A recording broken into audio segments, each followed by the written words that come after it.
नमो तस् भगवतो अरहतो सम्मा सम्बुद्धस्स।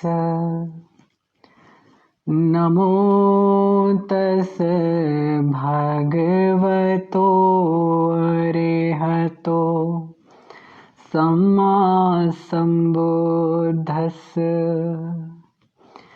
नमो तस् भगवतो अरहतो सम्मा सम्बुद्धस्स। तथागत भगवान बुद्ध के चरणों में बार बार प्रणाम एवं मेरे आचार्य, माता पिता सभी को मेरा नमस्कार। मेरा नाम है सौरभ और आप सभी लोगों का स्वागत है धम्मवाणी विद सौरभ में। आज हम बात करेंगे दान के ऊपर, दान के महत्व के ऊपर।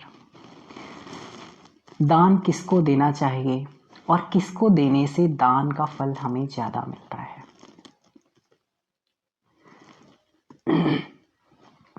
भगवान बुद्ध ने कहा, पुण्य अर्जित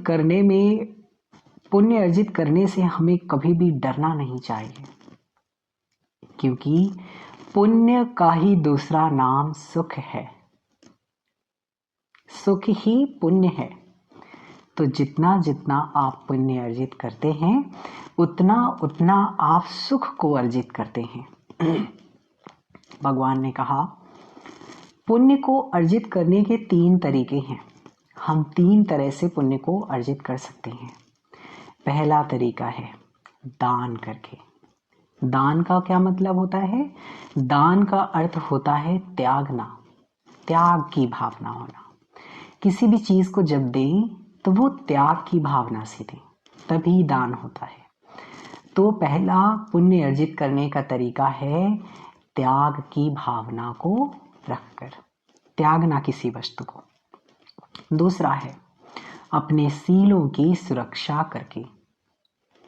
और तीसरा है ध्यान साधना करके। तो इन 3 तरीकों से हम पुण्य को अर्जित कर सकते हैं। तो आज हम देखेंगे कि दान किसको देना है, किसको देने से ज़्यादा फल मिलता है और कितने तरह के दान होते हैं। भगवान बुद्ध के विशाल त्रिपिटक साहित्य के अंदर भगवान बुद्ध ने 10 तरह के दान के बारे में बताया है कि आप 10 तरह के दान जो है कर सकते हैं। अभी हम पहले एक बात पर और चर्चा करेंगे कि किसको दान देना चाहिए। भगवान बुद्ध के पास एक प्रश्न आया था इस तरह का कि भगवान किसको दान देना चाहिए। तो भगवान बुद्ध ने कहा, जहां पर भी आपको दान देने से प्रसन्नता मिलती है, आपके अंदर भावना आती है दान की, आप दान दे सकते हैं, किसी को भी दान दे सकते हैं। फिर एक भगवान बुद्ध से दूसरा प्रश्न भी आया था कि भगवान किसको दान देने से महान पुण्य हासिल होता है। तो भगवान कहते हैं, जिस प्रकार से हम बीजों को बोते हैं और अगर कम उपजाऊ मिट्टी होगी तो बीज का जो पौधा तैयार होगा वो उतना अच्छा नहीं होगा। अगर इस तरह से बिल्कुल बंजर ज़मीन होगी तो हो सकता है कि वो पौधा तैयार ही ना हो पाए। और तीसरी बात कही कि यदि कोई उपजाऊ मिट्टी पर हम कोई बीज बोते हैं तो उसका जो फल होता है वो स्वस्थ होता है और बहुत बहुत अच्छा तैयार होता है। इसी तरह से ये दान भी एक तरह का बीज है। अपने चित्त पर दान की चेतना को बीज की तरह बोना। तो जब हम दान करते हैं और दान करते हैं तो त्याग की भावना को विकसित करते हैं और उसके अंदर, अपने मन के अंदर, अपने चित्त के अंदर त्याग की भावना को बोते हैं। तो बोना किसके ऊपर है?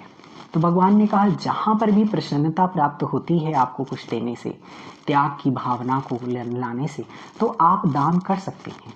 लेकिन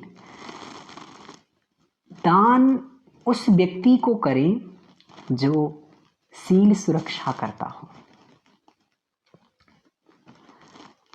जो समाधि का अभ्यास करता हो, जो प्रज्ञा का अभ्यास करता हो, ऐसे व्यक्ति को दान देने से हम उपजाऊ मिट्टी की तरह उस बीज को बोते हैं। क्योंकि लेने वाला जो व्यक्ति है वो परिशुद्ध है, और दान को भी कहा गया कि ये त्रिकाल तरह से परिशुद्ध होना चाहिए। यानी जो दान का जो पैसा आया है वो जहाँ से अर्जित हुआ है उसकी जीविका सम्यक होनी चाहिए। देने वाला जो है परिशुद्ध होना चाहिए। किस तरह से परिशुद्ध? यानी वो शील सुरक्षा करने वाला हो, समाधि प्रज्ञा का अभ्यास करने वाला हो, और देने वाला जिसको हम दे रहे हैं वो भी अगर इसी तरह का है, शील सुरक्षा करने वाला, समाधि का अभ्यास करने वाला और प्रज्ञा का अभ्यास करने वाला, तो इस तरह से हमारा दान त्रिकाल परिशुद्ध होता है, 3 रूपों से परिशुद्ध होता है, और इस तरह का दान महान फलदायी होता है। लेकिन कोई बात नहीं, जहाँ पर भी आपको प्रसन्नता प्राप्त होती है वहाँ पर हम दान को दे सकते हैं। लेकिन दान का महान पुण्य फल उस जगह पर हमें ज़्यादा प्राप्त होता है। जैसे हम एक उदाहरण लेते हैं आपने किसी जानवर को भोजन दिया तो उसका भी फल मिलेगा, 100 गुना फल मिलेगा। फिर आपने किसी एक साधारण इंसान को दिया, जिसका आपने भोजन दिया, तो उसका आपको 1000 गुना फल मिल जाएगा। फिर इसी तरह से आपने किसी ऐसे संत पुरुष को दान दिया जो कि ध्यान साधना और जो है इस मैत्री और बड़े ही अपनी मोक्ष की प्राप्ति के पथ पर अग्रसर हैं। अगर किसी आप ऐसे व्यक्ति को दान करते हैं तो उसका लाखों गुना, हजारों गुना जो है फल मिलता है, तो वो कई गुना अधिक होता है। तो दान का फल तो अवश्य आता है। वो किसी जानवर को आप दान करें, कुछ खिलाएं पिलाएं, या किसी मनुष्य को खिलाएं, या किसी संत पुरुष को खिलाएं, तो दान का फल आपको तीनों तरह से मिलेगा ही मिलेगा। प्रकृति का नियम है कि जो भी आप त्याग की भावना से किसी दूसरे को देते हैं वो आपको 1000 गुना प्रकृति वापस करती है। लेकिन किसी आप ऐसे व्यक्ति को दान करते हैं तो उसका विशेष महान फल आता है आपके जीवन में। तो भगवान बुद्ध ने कहा कि 10 तरह के दान होते हैं। क्या क्या होता है? पहला दान है अन्न का दान। आप अन्न का दान कर सकते हैं। तो अन्न का जब भी आप दान करते हैं तो इसके फल स्वरूप आपको जो है बल प्राप्त होता है। कर्मों के विपाक के स्वरूप आपको अगले जन्मों में आप बलशाली बनते हैं, बल प्राप्त होता है। क्योंकि जब भी आप किसी को भोजन खिलाते हैं, भोजन का दान देते हैं, तो उस व्यक्ति का बल, आयु सब बढ़ती है। तो उस व्यक्ति की बढ़ती है और बदले में प्रकृति भी आपको जो है बहुत 1000 गुना में भोजन, आयु और बल, आपको कर्म के विपाक के फलस्वरूप ये सब प्राप्त होता है। तो भोजन का दान दे सकते हैं, अन्न का दान दे सकते हैं। दूसरा दान है पेय। पेय यानी पीने वाली चीज़ों को हम दे सकते हैं दान में। पानी का दान है, शरबत का दान है, और अलग अलग तरह के ड्रिंकिंग मटेरियल्स हैं, पीने योग्य चीज़ें, पेय पदार्थों को हम दान कर सकते हैं। और वस्त्रों का दान कर सकते हैं। जब हम वस्त्रों को दान करते हैं तो वस्त्रों के दान के फल स्वरूप हमें जो है सुंदरता प्राप्त होती है। तो अगर आप जो है सुंदरता प्राप्त करना चाहते हैं तो इसके पीछे बहुत बड़ा रीज़न होता है। जब हम किसी को कपड़े भेंट करते हैं, सुंदर वस्त्र भेंट करते हैं, तो सुंदर वस्त्रों के फल स्वरूप हम जो है उसको सुंदरता प्रदान करते हैं। तो प्रकृति भी हमें कर्म के विपाक के फल स्वरूप सुंदरता देती है, शारीरिक सुंदरता आती है वस्त्रों के दान के फल स्वरूप। फिर है यान। यान क्या? जैसे कि हम चप्पल किसी को दान देते हैं, स्लीपर्स, शूज दान देते हैं, किसी को व्हीकल देते हैं, गाड़ी देते हैं दान में, या फिर हम किसी को बिठा करके छोड़ ही आते हैं कहीं से, यहाँ पर लिफ्ट दे देते हैं रास्ते पर किसी, तो ये भी है एक तरह का दान है। तो इसका भी विपाक आता है। हर दान का विपाक आता ही आता है। ये जो 10 तरह के दान हैं, हम इस तरह से 10 तरह की चीज़ों को दान में दे सकते हैं। इसके बाद आता है सुगंध। हम किसी को भी कोई सुगंधित चीज़ दान में दे सकते हैं, इत्र है या कोई और चीज़ है, तो इस तरह की हम चीज़ों को दान में देते हैं। अगरबत्ती है, कई बार हम जो है किसी को अर्पित करते हैं, तो और किसी को इत्र अर्पित करते हैं, इत्र देते हैं, तो इस तरह की चीज़ों के दान से हम सुगंध का भी दान कर सकते हैं। फिर है पुष्प का दान, पुष्प का भी दान किया जाता है, तो पुष्प का भी दान बनता है। फिर है शयनासन, शयन का, किसी भी बिस्तर है, बेड है या चारपाई है, कुछ भी हम जिस पर कोई व्यक्ति लेट सके, ऐसी चीज़ों का भी दान किया जा सकता है। आवास, आवासों का किसी को घर बना करके दिया जा सकता है। और विलेपन, किसी भी विलेपन वाली चीज़ों को, किसी को क्रीम है, कुछ भी है, आप दान में दे सकते हैं। साबुन है, तेल है, ये जो भी है, तो आप विलेपन वाली चीज़ों को भी दान में कर सकते हैं। फिर है आलोक, बल्ब इत्यादि है, ये सारी चीज़ों का दान, प्रकाश का दान, तो इस तरह की चीज़ों की है, कोई आश्रम है, वहाँ पर आप प्रकाश का दान दे सकते हैं, अपना कोई बल्ब लगवा सकते हैं, उसका खर्चा दे सकते हैं। तो ये इस तरह से भगवान बुद्ध ने 10 दान बताए हैं। तो इन 10 दान तो होते ही हैं, लेकिन भगवान बुद्ध ने कहा सब दानंग धम्म दानंग जिनाति, इन सभी दानों में धर्म का दान सर्वश्रेष्ठ दान है। ये जो 10 तरह के मैंने अभी आपको दान बताए, इन सभी दानों में धर्म का दान सर्वश्रेष्ठ दान है। कोई भी व्यक्ति यदि आपके माध्यम से एक शील सदाचार का जीवन जीना शुरू कर देता है, समाधि प्रज्ञा का अभ्यास करने लगता है, तो वो व्यक्ति स्वयं के लिए भी हितकर होता है, समाज के लिए, पूरे परिवार के लिए, इस राष्ट्र के लिए कितना अच्छा काम करता है।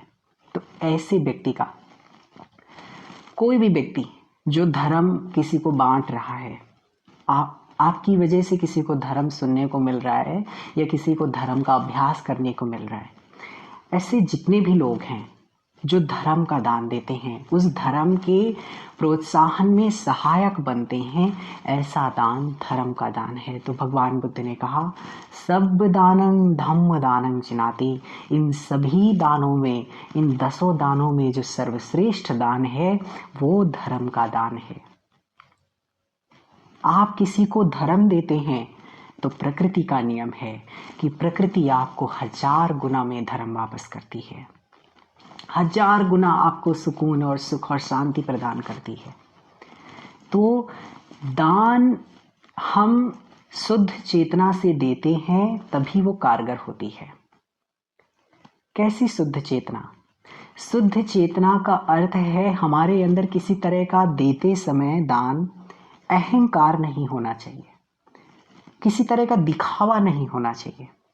जो भी है, किसी को जब हम दान दें तो उसके हित को सोच करके दें कि मेरे इस दान से इस व्यक्ति का भला होगा।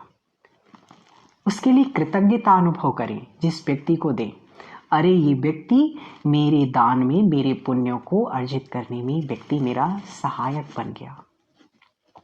जब भी हम किसी को भोजन देते हैं तो भोजन देते समय हमारे मन में उसके लिए ये भाव होना चाहिए कि मेरा कितना बड़ा सौभाग्य कि मैं इसको दान कर पाया, मैं इसकी भूख को शांत कर पाया और मुझे पुण्य अर्जित करने का अवसर मिला इस व्यक्ति के कारण। उसके लिए मन में अपने कृतज्ञता के भाव को विकसित करें और कृतज्ञता के भाव से भर जाएं। आपका जो दान है वो निस्वार्थ होना चाहिए, उसमें किसी भी तरह की यदि दिखावे की या स्वार्थ की बू आने लगेगी तो वो जो दान का जो बीज आप अपने चित्त में जो बो रहे हैं उसमें कमी हो जाएगी। जिस प्रकार से एक पौधे को बोने के लिए हमें कई तरह की चीज़ों की ज़रूरत होती है। हम पहले ज़मीन की थोड़ी सी खुदाई करते हैं, उसमें कुछ फर्टिलाइज़र डालते हैं, फिर जीव को रोपित कर फिर बीज को रोपित करते हैं, फिर हल्का सा पानी भी छिड़कते हैं, उसकी देखभाल करते हैं। ये सारी चीज़ें उपक्रम सारे करते हैं। इसी प्रकार जब हम दान रूपी बीज को अपने चित्त की चेतना में जब रोपित करते हैं तो उसके लिए भी ये सारे उपक्रम करने होते हैं। उपक्रम क्या? निस्वार्थ भाव से जो है त्याग की भावना को विकसित करके जब हम दान देते हैं तो वो जो बीज होता है वो फलदायी होता है, अन्यथा वो फिर बंजर की भूमि की तरह हो जाएगा। और यदि दान देने के पश्चात आपके मन में पछतावा आता है कि अरे वो मैंने फालतू में दे दिया, मेरा ऐसा चला गया, नहीं देता, मेरे पास होता तो मैं उसका उपभोग कर लेता, यदि इस तरह से पछतावे या पश्चाताप की भावना यदि आपके मन में आती है तो फिर उस दान के कर्म के फलस्वरूप आपको चीजें तो प्राप्त हो जाएंगी, लेकिन उस विपाक का जो भोग है, उस भोग को भोगने के लिए आपका कभी मानस नहीं तैयार हो पाएगा। जैसे कि एक कहानी याद आती है मुझे भगवान बुद्ध के समय की। भगवान बुद्ध के समय में राजा प्रसेनजीत के राज्य में एक भिखारी जैसा लगता था तो वो सेठ और बहुत पैसा था उसके पास में और उसका कोई नहीं था दुनिया में, लेकिन वो रहता पूरे भिखारी की तरह था। बड़े फटे कपड़े पहनता था, मोटे रूखे चावल खाता था और बहुत कंजूसी प्रवृत्ति का था। कुछ समय पश्चात उसकी मृत्यु हो गई तो राजा प्रसेनजीत जी भगवान के विहार में जाते हैं। तो भगवान जानते थे कि ये क्यों कुछ दिनों से मेरे विहार में नहीं आ रहे, लेकिन फिर भी भगवान पूछते हैं कि प्रसेनजीत जी आप मेरे पास एक सप्ताह से नहीं आ रहे, क्या बात हो गई? तो राजा प्रसेनजीत कहते हैं भगवान वो जो हमारे नगर का वो जो सेठ था उसकी मृत्यु हो गई और उसके पास इतना धन मुझे प्राप्त हुआ कि मैं एक सप्ताह तक उसके धन को संरक्षित करता रहा। तो राजा प्रसेनजीत कहते हैं कि भगवान इसको धन होते हुए भी इसके मन में इस धन को उपभोग करने की चेतना क्यों नहीं जागृत हुई? तो भगवान कहते हैं अपनी दिव्य चक्षुओं से देखते हैं उसके पूर्व जन्म को। तो भगवान कहते हैं ये एक बार पिछले जन्मों में इसने एक संत पुरुष को इसने दान दिया था, भोजन दान देता है और दान के पश्चात जब वो संत पुरुष चले जाते हैं तो उसके पश्चात इसके मन में आता है अरे मैंने क्यों उसको दान दे दिया, मैंने क्यों भोजन दे दिया, वो भोजन शायद मैं अपने घर के नौकरों को देता तो वो ज़्यादा अच्छा काम करते, मैंने फालतू में दे दिया। इस तरह से वो पश्चाताप करता है दान देने के पश्चात। तो भगवान कहते हैं उसको उस संत पुरुष के को जब भोजन दिया तो उसने बोझ बीज जो रोपित किया था बहुत अच्छे से रोपित किया, तो उसके फलस्वरूप इसको इस जीवन में सुख संपदा, ये जो लौकीय संपदा है, प्राप्त हो गई। लेकिन वो पश्चाताप के कर्म के विपाक के फलस्वरूप उसे उस जो दान के फलस्वरूप जो धन प्राप्त हुआ उस धन को उपभोग की चेतना, उसका मानस कभी नहीं तैयार हो पाया इस जीवन में। उसने जीवन भर रूखे हुए चावल खाए, फटे पुराने कपड़े पहने, सिर्फ इसी वजह से वो कर्म का विपाक था। आज आप आजकल देखते होंगे लोगों को, कई लोग ऐसे हैं जिनके पास काफ़ी धन होता है लेकिन उनके अंदर मन में कभी भी दान की चेतना या उनके अंदर खुद के भी उपभोग की चेतना नहीं आती है। वो यही रीज़न होता है, वो यही कारण होता है कि उन्होंने पूर्व जन्मों में दान काफ़ी किया है और दान के फलस्वरूप उन्होंने त्याग की भावना काफ़ी विकसित की हुई है। तो उस दान की चेतना के फलस्वरूप उन्हें इतना सारा धन तो प्राप्त हो गया लेकिन अब उपभोग का मानस नहीं तैयार हो पा रहा क्योंकि उन्होंने पश्चाताप किया है दान को देने के बाद में। तो आप जब भी दान करें हमेशा शुद्ध चेतना से करें, कभी पश्चाताप ना करें, बल्कि जब भी याद करें तो कृतज्ञता के भाव से भर जाएं कि मेरा भाग्य, मुझे धर्म ने इस लायक बनाया कि मैं किसी का पेट भर सका मेरी वजह से और मुझे पुण्य अर्जित करने का उसने अवसर दिया। इस भाव के साथ में भर जाएं तो निस्वार्थ होना चाहिए। दान हमेशा निस्वार्थ होना चाहिए। भगवान बुद्ध के जीवन काल में कई कहानियां आती हैं दान से संबंधित। हर व्यक्ति को कुछ न कुछ दान करते रहना चाहिए। गृहस्थ पुरुष को अपने हर महीने वो जितना भी कमाता है, वो जो धन आ रहा होता है उस घर में, उसके घर में तो जब ज़्यादा धन आएगा तो अहंकार विकसित होगा व्यक्ति के मन के अंदर। उस अहंकार को कम करने के लिए कुछ समझदार लोगों ने एक नियम बनाया कि हर गृहस्थ व्यक्ति को अपने आय का समविभाग करना चाहिए। समविभाग क्या? अपनी आय का 1/4 हिस्सा समाज के कल्याण के लिए निकालना चाहिए। यानी जितना वो धन अर्जित करता है उसका 1/4 हिस्सा, क्योंकि वो जो पैसा आया है वो उसका नहीं है, वो समाज से आया है उसके पास, तो वो जो 1/4 हिस्सा धन है उसको समाज के कल्याण के लिए लगाना चाहिए। हर गृहस्थ व्यक्ति को ये करना चाहिए, दान करना ही चाहिए। ये जितनी आप लौकिक संपदा, ये भौतिक संपदा को अर्जित कर रहे हैं, ये सब छूट जाना है इसी जीवन में। जो आपकी ट्रू असेट्स है, जो आपकी लौकीय पारलौकीय जो संपदा है, वो सिर्फ दान के फल स्वरूप आपके साथ जाएगी। जो पुण्य है यही जाएंगे और यही आपको ऊपर काम आएंगे, बाकी से तो सब बेकार है। सभी का मंगल हो, सभी का कल्याण हो। और आपको ये वीडियो कैसी लगी इसका फीडबैक जरूर कमेंट बॉक्स में दें। Thank you so much. सभी का मंगल।